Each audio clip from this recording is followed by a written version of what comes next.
We have resolved one major thing has happened at this event today. We have actually decided what to call you. Because you have a lot of people call you Jack, and we're calling you, but we've settled in on John now. Okay. Because I have everybody now confused because I call you something different every time I introduce you. But John, your partner just talked to us, Arturo Taka, and he's more than a partner. It almost sounds like you guys are family. Well, we've known each other a long time. We attended the same high school together in St. Louis, the Smet Jesuit High School, and then also St. Louis University. So we've known each other a long time, and yeah, we have a very close relationship. And but you have a very close academic relationship too. We do. We, like I said, we grew up together, not too far from each other. We academically went to high school and college together, and then I started working in the medical industry, and early on, Dr. Taka was a person that I identified as a close friend who was very helpful to my career. And as I learned more about his psychiatry and behavioral health practice in St. Louis and addiction practice, I was drawn to that by the innovations and some of the techniques that he was employing, and have learned a great deal. Now, so that we don't exhaust all of our resources here and our patience of people watching this video, we're going to kind of like give you a little jump ahead. Sure. The doctor and I have been talking extensively about a variation of a treatment strategy, ignoring none of the other treatment strategies. We do whatever works in yours and his clinic. But in the criminal justice system, it helps me if I'm in front of a judge and I tell the judge that the person is going to not be drug dependent, he's going to be totally abstinent. And we recognize, and the doctor, his words, not mine, says that this is clearly, if they're able and willing to do it, a good thing, total abstinence. So we're not going to go back there and talk about all of those things. We're just going to assume that that's a patient we're looking at right now. Okay, understood. And they're motivated by the criminal justice system, which will do that for persons too. But when we got there, it took us right to where you're at right now on what probably caused you to do a whole lot more work with him. And that's some kind of an aid in that. You were talking about the device? Correct, yes. Right. So yeah, the small neuromodulation device that attaches behind to the ear, to the and sits and rests behind the ear on the neck, called the Bridge Medical Device, was developed by Dr. Taka some years back now. Was indicated in 2017 by the. Help me a little bit now, because this is good, because I'm not a medical guy. The word indicated means something. Can you tell our camera people? Sure. A medical device needs to have an indication, and that establishes what it can be used for. And first, that it's safe, it's effective, and non-harming. But then also how it can be potentially prescribed, what we call on-label. And so it received an indication for opioid withdrawal, and that was the first medical device in the United States in the area of substance abuse. And when you say it received an indication, that's not the same as FDA, right? Well, it is. It's Okay, an so FDA. It's an it becomes FDA. okay, Yeah, it's an FDA. The vernacular is used differently. It's actually called FDA cleared. A device is cleared, a drug is approved. Typically, that's the case. Yes. Again, that's my no, lake. that's Okay. Those Thank are you. the Thank you for basics. helping me with these. No, that's people. the basics. Yeah. Okay. I'm sorry, interrupt. No, you now could be a very good drug rep. Maybe I'll get another career. Add one more to my list. Or medical device, right? But now we have him developing this FDA cleared device. Right, and so he had a number of patients that he wanted to get on a naltrexone-based drug therapy called Vivitrol. And he already talked to us about antagonist and precipitates withdrawal and things like that. So we know that something has to get that person ready for the Vivitrol. That's right. You have to be able to get the patient through the period of time where they stop using the opioids, and that can take, depending on the type of substance that they're ingesting, that can take several days or even longer. Could take up to 5 days. Typically, some metabolites act a little longer, but naltrexone is a very good, effective drug. But as he probably mentioned, it's a little fussy. it's difficult, and so it's difficult for the clinician and the patient to identify when that patient is cleared of having those earlier substances before you can apply the Vivitrol. And one of the doctors we worked with several criminal defendants would actually work with a piece of a Rivia pill. Yeah. Something to Yeah. see if they're ready. That's right. Because back then it was so, if you wait too long, it could be the patient now has no longer been motivated. Mm-hmm. But if you don't wait long enough, you precipitate a withdrawal. Right. So he's constantly calling them and whatnot, and actually bring them to his office because, number one, and he didn't know if they were telling him the truth and all of that. Right. So this cleared device kind of like eliminated all that. It did. What you're referring to is what's called the naltrexone challenge. Yeah. And so naltrexone challenges are still used by some physicians along with the bridge, and it does remove the risk of sending a patient into precipitated withdrawal if they're a little less than 100% honest, or if you've done a drug test in an office setting and it looks as though they're clear, but sometimes there's just a little dirty receptor. The clinician may choose or opt to use naltrexone challenge. That's that little taste of it, just to see if they get a little sick, and to hone in and improve the chances of the Vivitrol to be successful. And again, going back to the device, this helped us eliminate that issue. It does. What it really does is it reduces, I'm sure what he used the term COWS score, clinical opiate withdrawal score. And those are the symptoms associated when a patient is stopping to use the illicit substance or the opiate. And it can be anything from their nose is running, tremors, shaking, overall feeling that would be flu-like. It's quite uncomfortable, and the thing that is not noticeable but probably more important is the midbrain activity, the area that's called the amygdala, and that tiny small part of our brain where the fear and emotion is stored, and a lot of memories are stored there. Patients who have high level of amygdala activity oftentimes believe that if they don't have their opioid, they're going to die. And that is for loved ones or caretakers who they may not understand withdrawal, but that's a very real thing for them. The likelihood of them actually dying through withdrawal is rather low, but the likelihood that they'll feel as they're going to die and therefore begin to use again is incredibly high. And so you want to use this medical device, the bridge, to lower that COWS scale, to lower the amygdala, and to make them more comfortable. When we were successful in coaxing you into coming to Pennsylvania with the doctor this time, we were very excited because we know that there's a lot of good ideas out there, and there could be, and we have some good ideas, all of us. Mm-hmm. But unless they are viable, you become a cry in the wilderness. And one of the reasons why we were so excited when you were coming, because of your extensive career in the medical business. I mean, as a business, sustainability and viability and monetizing and things like that. The bottom line is, I am a very good trial attorney. I know that. But I know I'm selling words to a client.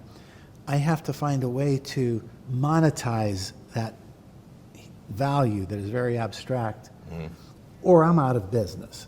Right. And I'm not going to help anybody then. It's not a question of whether or not I got rich or not. It's a question of whether or not I can keep my doors open. There's a certain number of overhead commitments in every profession. And that's why we were so excited that you were here, because our challenge is, which is your challenge, and we think you're an expert at this, is finding a way to take these good ideas we have and monetize them to the extent that they can continue to produce and help us save lives. Do you think that challenge is something that's attainable? I think it's attainable, and it's an interesting point. I think in my experience, I think there is too often a misbelief that what the cost of treatment is, or what treatment is defined as, is the acute stage as opposed to the long stage. And I think that the money that we spend oftentimes in the criminal justice area and the other surrounding areas, if we reallocate some of those funds and give these folks who really do want a chance some help using some of these newer technologies and some of these strategies, along with some of the programs that have been around for a long time, that will be more successful. I'm going to give you an example, and I'm going to talk about things I know about. It is generally understood that a DUI costs about $10,000. Okay. Okay, and we know there's lots of DUIs out there. Now, I don't know what they cost in Houston. I don't know what they cost in St. Louis. But around here, it's kind of like, now, what is the money for? Okay, well, first of all, most lawyers are between $125 to $425 per hour. The criminal due process system starts off with a stop along the road, okay, Right. and the field sobriety test, Sure. the breathalyzer, the draw at the hospital, and the person gets the certified mail, or the person is taken to jail and his family comes and gets you to go Right. get him out. So that lawyer is now engaged, okay, in that initial intake, and that lawyer needs to go to the magistrate because the person is arraigned and told what he did. That's a required constitutional deal. Then the lawyer has to go back with him at the preliminary hearing. And the preliminary hearing, in some states, they'll use indictments instead, but indictments, grand jury indictments are usually for dramatic, high-profile things, as some of the things we've seen on TV and whatnot. And that's a different procedure. So mostly it's at a magistrate. And a sufficiency hearing, 99% of the time results in a binding over for court. The preliminary, the attorney needs to go there and read through the probable cause sheet. He needs to see if there's any constitutional challenges on the stop. Did somebody forget to Mirandize them or whatever? Right. And all those things are going on. And assuming most of them, there's a little stamping, person waived the hearing or they'll conduct the hearing. And now the case sits for about 3 months. And pretty soon it'll start to appear on the trial list. Well, first of all, then they have to be arraigned again down at the judges, in front of Right. the common pleas court, or whatever you guys call yours down there. I've been in front of them, but I can't remember. Anyway, so at that point in time, then they start appearing on the call of trial list every couple of months, and you have to report to the judge that I'm going to trial or I'm still working on it. There could be some pre-trial motions and whatnot, and eventually a trial. A significant number of those intervals could be eliminated. Go to the preliminary arraignment, get the person treated, make the treatment binding as a bond condition, as you heard me and the judge talking about it. Now, no matter how long it takes for the district attorney to see that case come across the street up into the court system, the person's in treatment, he's recovering, and he's motivated because he knows that he has at least one more court proceeding, and he appears. Right. Okay, so therein lies a huge opportunity for some of those funds to be diverted to treatment instead if we have a collaborating doctor and lawyer. Well, I mean, it makes a lot. That's what we've been doing. Well, it makes a lot of pragmatic sense. Number one, you want to treat, from a medical standpoint, you want to treat the patient as quickly as you can. There could be a number of different things going on when somebody's pulled over. A full medical assessment is important, and if that prisoner or if that potential prisoner or if that person who's charged has voluntarily chosen to seek help, that's at a time where I think the community has a responsibility to act. And the court, what's mostly people don't understand, and you heard it from one of our DAs today, the court's not interested in taking a pound of flesh from this guy or girl. The court's interested in not having it happen again. Right. Okay, so if we go to the end and say, Your Honor, we don't need to spend a lot of time adjudicating constitutionality of the stop or whether or not the person, the policeman made a mistake and forgot to make him do the heel and toe test correctly. If we skip that and we get this person treated and the doctor and the lawyer work together, and that's kind of like, I'm smiling because that's what we do. Now, having said that, do you see that as a more potential viable in what you do? What you do is see if something's sustainable, basically. Well, sure. What we oftentimes see are people who have a willingness to stop initially. Maybe they struggle staying stopped, and oftentimes that's because they're persuaded to drink again or to use drugs again for any number of reasons. If you have, I think, the community coalescing around and supporting their desire, and as Dr. Talk often says, meet them where they are. You know, they might have a number of things. That's one of his famous Yeah, songs. they might, and that's a kind of that's sort of a community standard in the substance abuse industry. Not everybody agrees with it. Some people feel these people should be punished. Some people, and I understand they're very emotional, and they feel that they don't deserve treatment or that they need to spend a great deal of time. I think we've now learned that what we want is somebody to be a active member of society, back working with their family, with their loved ones, not separated, and really, they're probably going to be in most cases, the better patient for us. There's a whole cascade of bad outcomes from sending someone to jail. We know that years ago, and I know the numbers are still pretty close, 5% of the world's population live in America, 25% of the world's prison population live in America. That's an astounding, it's a big... Once upon a time, about 3 years ago, and one of our gifted colleagues down there, Lori, can probably relate to this figure. It was 94% of incarcerated females in Pennsylvania were there for substance. 94% of females in Pennsylvania were there for substance-related issues. Well, educate me on this. What percentage of people who are in the system for nonviolent, let's just focus on the nonviolent folks, could be persuaded in front of a judge to have an opportunity to remove their felonies, put on a pathway for them to work towards being healthier, and return to society and be good members of society. And isn't that something that I think we all would benefit from? We definitely would, and we all would. And it's a question of attitude. It's a question of whether or not your person's being vindictive or whatever. But the bottom line is that is not only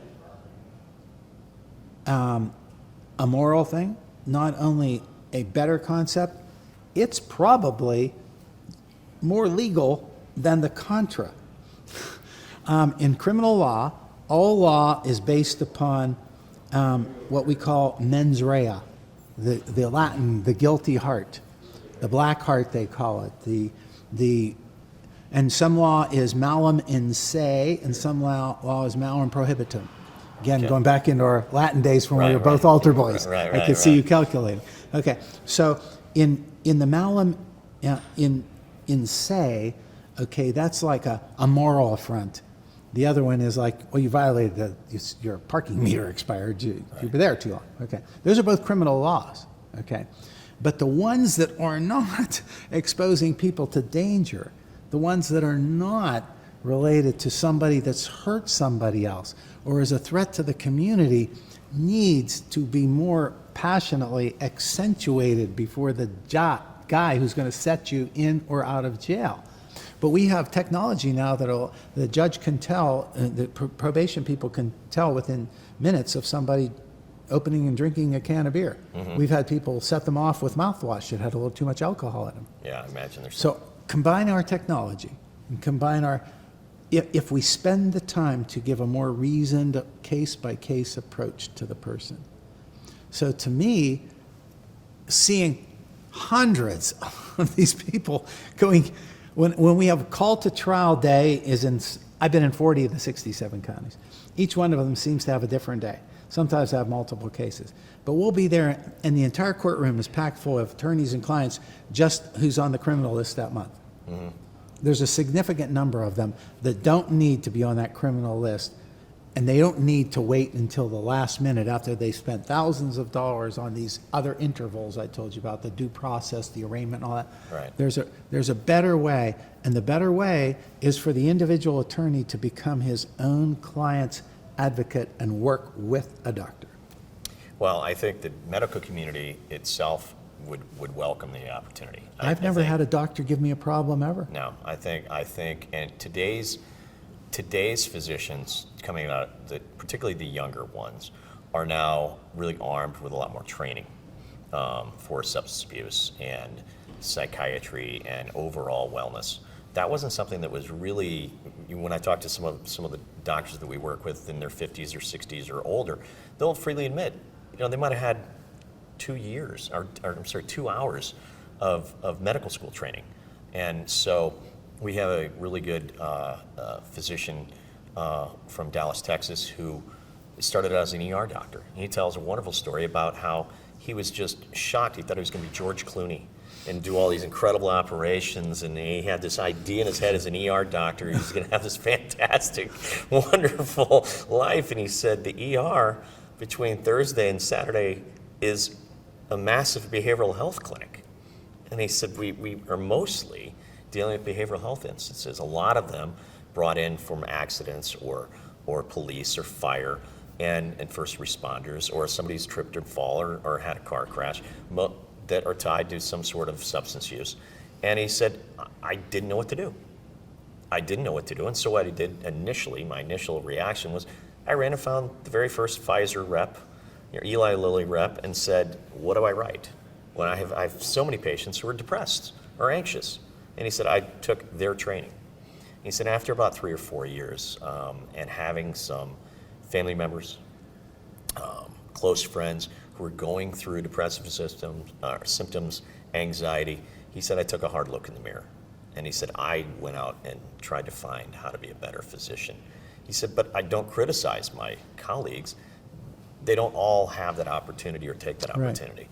And so we are doing a better job as a medical community. The younger people seem to be more open to it. I think if the criminal justice system, the lawyers and the educators can all coalesce around this, I think we're at an epidemic level here in the United States where we have to help these folks, and we can't wait for them to hit rock bottom. Hitting rock bottom is not in our collective interest. Well, that's maybe being successful. But so if you're thinking like what we would call a bean counter, okay, demographically speaking, yes, we know there are a lot of people out there, DUIs already, that are probably being ignored, and all the studies seem to show that they're not arresting as many as they used to. That doesn't mean there are less. They're just not. We just kind of walked away from them. We have a lot of DUIs out there. We have a lot more DUIs out there since the pandemic, okay?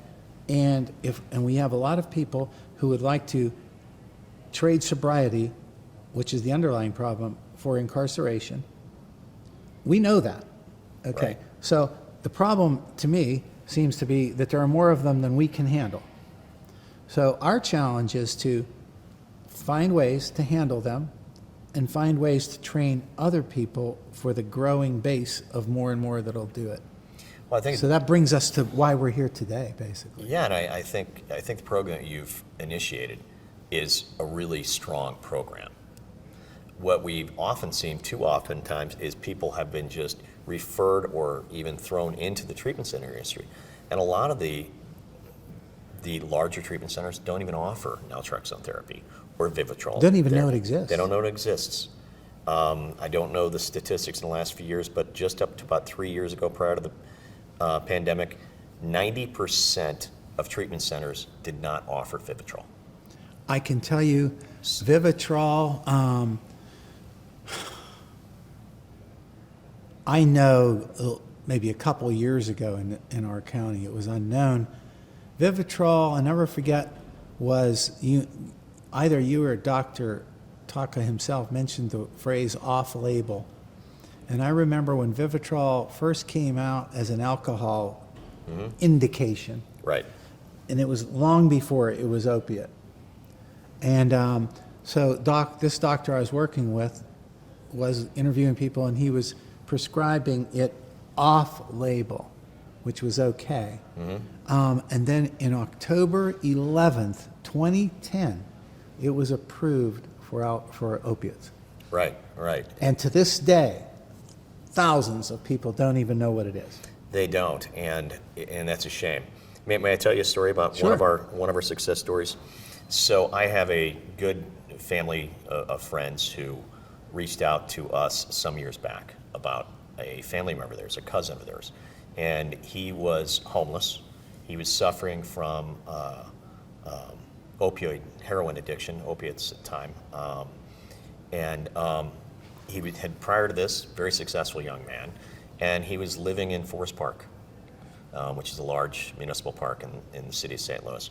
Great young guy, and his cousin approached me at a coffee shop one morning because it had been common knowledge in our community that he had been arrested and was once again kind of cycling through this. And he said, I heard what you and Dr. Taka were doing. Do you think that this device would help? And I said, well, there's more to it than just the device. Yeah. But yeah, we'll give it a shot. Can you get a hold of him? Well, over a course of weeks, they did locate him. And we brought him to the clinic. When he walked in, he looked like anybody would at that time. But was, long hair, hadn't showered. He'd been living on the streets. He was scared. He was frightened. He was completely compliant and quite a good, well-mannered young gentleman. We were able to put the device on him. Dr. Taka did. I was not present at the time, though I had introduced him. I was traveling in from out of town, and we had agreed to get him a place to stay. When I arrived late, my plane was delayed, I missed him that evening, and I went over to the place we had him staying, the hotel, that morning, and he was already gone. And I was so upset. I thought, man, what happened here? Your whole family worked and everything Yeah. like this. So chased him around. He did have a cell phone, and I heard from him 2 days later. I agreed to meet him for a cup of coffee down by Washington University in St. Louis at Barnes Jewish Hospital, and met him there, and he was with his girlfriend. And he really taught me a lot that day. He told me his story. He said, and his hair, he looked much like if you looked at a picture of Charles Manson. Had jet black hair. I wish I had that hair. and he said, I said, why are we here? And I said, you haven't called us. You tell me, why are we here today? And his girlfriend, her eyes were glazed over, and you could tell that she had been heavily using, but he pretty clear-minded. And I said to him, just tell me what you want to do. And he said, for the first time, I think I can stop. And I said, well, and I won't use his name. I said, well, that doesn't make any sense to me. How can you say that? I said, you haven't called us for 2 days. I'm a little hurt. I'm a little angry in here. I'm projecting my emotions to a person at a time when I should have been really listening. And that was my first thing I listened. And he pulled back this large swath of hair, and the device that Dr. Taka had put on 2 days before was still attached. He said, because this thing's working, something's going on. He said, I did use a little the other day when I was at the hotel, but maybe 1/10 of what my normal dosage. And I haven't used anything else in 2 days. And this is the first time in 5 years I think I have hope again. And I just said, okay, you're coming with me. I called his cousin. We took him back to Dr. Taka's office. His entire family coalesced around him. His cousins. His primary family, not initially. They were still, resentful, upset, angry, Right. as is normal. They're entitled to those feelings. But over the course of time, he, through the support of his family members, got his life back together. He, too, had been through the criminal justice system. When his dad reached out to me many months later, Angelo, who's a lawyer like you, he was reluctant, I think, to call, but he did to say how grateful he was, and he was very kind. And I said, I know he went to 3 or 4 different places, and you spent a lot of time and a lot of money, and that had to be hard on your family. And he said, well, he's a special kid, and he said, I don't mind the money. He said, but I was angry at the results. I said, but he never had Vivitrol. He was in a few drug courts. He had gained a few felonies. Not one of those drug courts or criminal people had offered him Vivitrol. Even knew it. Even knew about it. Right. Even knew about it. And so I use him as an example, one, on how much he taught me going through that and his family. But I think he's a good example of kind of what we oftentimes want to throw the baby out with the bathwater here, is that kid wanted help. He had engaged with social workers, treatment centers, some of the best in the country, supposedly the best. But he really didn't get good treatment. And I think that's a collective failure. One of our famous lines in all of our literature, somewhere it shows up every once in a while, is the worst incompetence is not even knowing what you don't know. Yeah, that's good, yeah. And we're so busy now. There's so much information out there. So we're trying to tell people you don't even know. And then we got the opposite too. We have other people who just discovered this magic shot, and that's all you need to do is Right. take that and you're done. Right, no. Or no. and this thing you put on your ear and whatnot, and we've talked about that, how it's the magic in it is, to me, it's almost like you and I are talking to this kid, and we're explaining to him things he needs to know, but all he's seeing is our mouth, and he's not hearing a word we're saying. So the only magic in it is it'll detox you so that we can put a blockade around you so that you can hear Right. what we're about to tell you, but you need to still come back and listen to us and stay with us, literally on a bi-daily basis or somewhere. That extended care, follow-up care. And again, so what we're saying is, shame on you if you've never heard of it, but double shame if you've heard of it and you think it's magic. No, it's not magic. It's not magic, and it's a key. It's one of the many keys. But I think he got, in that particular case, it's a good example because he got reintroduced to the criminal justice system because he had a charge. He was able to work his way through those charges because of his improved behavior.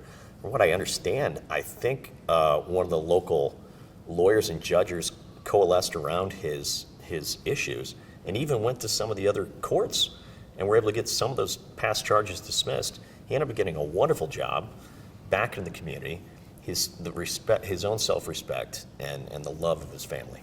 You heard a common pleas judge who was president judge in Butler County today tell you that 18 years ago, he took a chance on our idea. 18 years ago. Yeah. He had never heard of Revia. He had never heard of Right. naltrexone. Right. But he says, I'm going to try it. And it worked. And they've been doing it ever since. So I guess, I don't know, maybe shame on us for not being more vociferous or whatever. Well- But again, we all have families and other commitments, and too. So it goes back to my idea that hopefully I'm not revealing a lack of community spirit, but I am not inclined to join the Peace Corps. I'm just not. I'm not big enough for that. But I am big enough to go on the road, and as long as it's sustaining itself, teach people what they don't know. Well, I think there's a thirst for new things right now in the community, not just here in Newcastle, but across the United States. We have the fortune of meeting physicians from all over the country who are looking for solutions, because I was in an OBGYN practice the other day in St. Louis County, and I was talking to a wonderful doctor, and she said, I can tell when a patient is struggling oftentimes. And she said, I'm looking for the tools. What are the tools? What do I tell them? Who do I refer them to? How do I interdict? And I think there's a real thirst for this type of treatment. And I'm a CLE teacher, continuing legal education, and I can tell you, I remember one of the first, and Dante here has filmed many of those classes. I remember one of the times I went to CLE classes. I'm old enough in this profession to remember when they started doing them. And attorneys would go there and they'd pull out a newspaper and show disdain for the fact that they had to be there. Sure. Well, I'm never going to be outdone, so I would call on them like you do a high school class. And that didn't go over very well with them, but you're not going to sleep or not pay attention in my class. Right. But as we started becoming more engaging and more entertaining and more informative, so there's a forum out there for it. So There is. Well, physicians too. I remember years ago when I was... CMEs, basically. CMEs, but just as going around and talking to physicians. Back in 2012, 2011, we would go call in many physicians, and some of the larger physicians in our area would say, I don't have those kind of patients. I don't have patients who have a heroin use issue. Those aren't here. Those are somewhere else. Right. Well, how quickly we found out how wrong we were, because they're everywhere. And that's a good, it's not a good thing that occurs, but acknowledging that we have a problem and that we all share these problems. Substance abuse can come in any form. It doesn't discriminate against age, sex, gender, Amazon, minority, anything. It shows up, and when it shows up, the thing we want to try to avoid is what Dr. Taka calls that psychiatric misadventure. How do I go and get good treatment? How do I who do I talk to who are really good, who can help myself or my loved one? And if somebody happens to get into the court system, what a novel place to coalesce in the community. yeah, it's kind of like having a whole bunch of police cars, sirens, and blue shirts and badges out there picking your customers up for you. It is. Are you familiar with the guys up in New England, up in, what's the little fishing town about the movie, where they have the Crow's Nest Bar? North of Boston. Gloucester. Gloucester, that's right, Gloucester, Massachusetts. So I went up there in 2013 or 14 when we were starting on this, and there is a program that was started by the chief of police called the Angel Program. And he decided to say, rather than arresting our way out of this, if you have a drug problem, if you haven't met with this guy, we should go and talk to him. He trained his sergeants and his staff all to become treatment counselors. And I'd read a lot of his newspaper articles and saw some of his interviews on YouTube. And I thought, I was up in New England, I thought, I've just got to take a day and see if I can go up there and learn a little more about it. So grabbed an Uber and went up to Gloucester or something, and when I was in Boston one day, and walked in and got the opportunity to see them do an intake on a kid who's coming up from 100 miles away on a bus. And he gets off the bus and he looks like any 20-some-year-old kid with, backpack and a baseball cap, and he wasn't looking too good. And I talked to him a little bit. I said, "What are you here for?" He said, "Well, I'm going in for treatment." And he's going in to a police station. So they were processing, and I stayed out of the way, and there was a young sergeant there who was, looked a little like me, only younger, Irish boy. And I said, "So what do you think about all this? Tell me, can I buy you a cup of coffee?" He said, "Sure." I'm off in a little bit. Went and met him, had some breakfast and a cup of coffee with him. He said, "I hated this thing when Chief brought this to us. I thought it was the stupidest thing ever." I said, "Yeah?" I said, "Tell me more. And what do you think now?" He said, "It's the best thing we do. Best thing we do." That entire community, if you showed up there, I don't know if they're still active with it at the time, they would take anybody. They would find them a bed in a treatment facility. They would get them detoxed. If they had to wait for a bed, as this sergeant told me, he said, "I had no idea. As a cop, I've arrested so many kids on so many different substances." He said, "I had no idea that it could take you 5 days to 2 weeks to get a bed." Because I thought they were just lazy and stupid. And this is where, up in New England, where they had Medicaid expansion before anybody under Governor Romney. And he said, we were all shocked to learn that if you want to stop, how hard it is to get anybody to help you stop. He said, if you're in a traffic accident and you get your collarbone, you're in surgery within, 12 hours. He's like, but what I've taken away from this is it's really hard. And I said, yeah, you seem like you're really educated. I said, you're a really good intake coordinator. And he goes, and that's what we've become, is really good intake coordinators.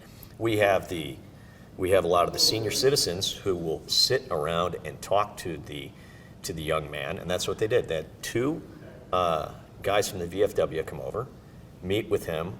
They got him some movies to watch and hang out, and some books, and take him out for lunch. So he was while he was waiting for a bed, and I just was so impressed by what they did up there. And I think models like that, models like what you're doing, where you're getting everybody who's a stakeholder in the community involved, is what is going to change people's viewpoints. I'm glad to hear that, because we've invested a lot of time and effort into an online survey too, where we can identify them and sort them, get their contact information. I mean, it almost sounds like the beginning, like we know that Amazon.com kind of put Barnes and Noble on their knees by just gleaning across a bigger area people who wanted something and finding a person who provided it, you know. Well, yeah, I mean, you're connecting people to care coordinators. And I think technology will allow us to be somewhat more successful now. Let's hope so. Let's hope so. I mean, like I said, there's a lot of people who want help. If we can remove those barriers, I don't think most Americans want people to get treatment in prison or in jail. Right. I think particularly with our young folks under the age of 40 and whatnot, particularly, we want them back out working. We need them working. We need them at home with those kids they have. At least $85 a day it costs the taxpayers now. Oh yeah, that's to house those people. Absolutely. I mean, not to mention the welfare, because their families don't have somebody gainfully employed. The model. No, since the late 80s and 90s, what we've done to break up the communities and break up the homes, unintended consequences of this could be the title of that chapter.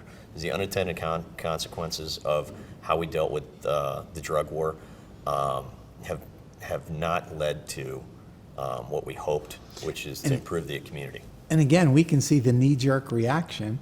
In some places, they just say, okay, we're not going to make any of it illegal. So the overreaction is just Sure. give them places where they get dope, where they get needles, where they do everything, and just ignore it then. Well, So- yeah, I mean, It seems to me that you make a mistake when you lock them up. But while you've made that mistake, let's fix that mistake by transitioning them out into treatment and productivity, rather than say, okay, we're never going to lock them up anymore. well, I think, yeah, I mean, I think what we're getting to. The legalization frenzy, you know. Well, the legalization frenzy, decriminalization frenzy, and I'm not a lawyer, you are. It has some intended consequences that we may look at down the road and say, did we go too far with that? I think Right. that's a very fair statement. We